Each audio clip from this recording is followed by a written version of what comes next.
আমাদের দেশ ভারতবর্ষ মহান, তবে আমাদের এই সবার প্রিয় ভারতকে ভালো রাখার দায়িত্ব কি শুধুমাত্র সরকারের?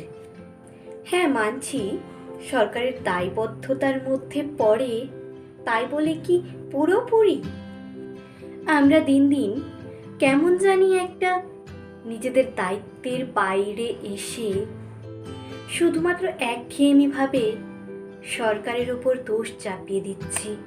আচ্ছা, একবার শান্তভাবে ভাবুন তো, যদি আমরা নিজেই সততার সঙ্গে নিজস্ব কাজগুলি সম্পন্ন করি, তাহলে হয়তো আমাদের ভারতকে আরও সমৃদ্ধিশীল করতে পারবো।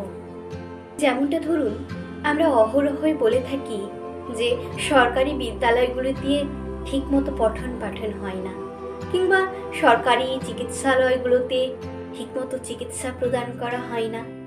কিন্তু সত্যি কি তাই? আর তাই যদি সত্যি হয়, আপনারা বলবেন এর জন্য দায়ীও সরকার।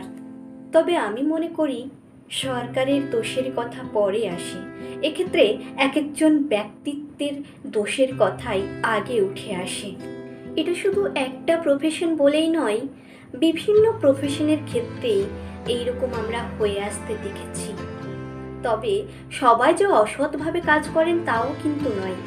আমাদের সমাজে অনেক মানুষ আছেন যারা সত্যনিষ্ঠার সহিত তাদের প্রফেশনকে ভালোবেসে তাদের কাজকে এগিয়ে নিয়ে যায়। তাদের আমি কুর্নিশ জানাই। আমরা যারা সাধারণ জনগণ, আমরাও কি নিজেদের জায়গায় সঠিক? আমরাও তো বাসে, ট্রেনে, রাস্তাঘাটে যেখানে সেখানে যত্রতত্র ছড়িয়ে বেড়াই। এটা কি আমাদেরও দোষের কাজ নয়? আমাদেরও অস্বচ্ছতার পরিচয় নয়?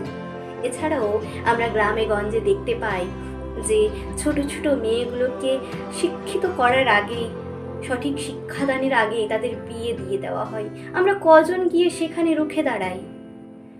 শুধুমাত্র সরকারের উপরে দোষারোপ টেনে আনি।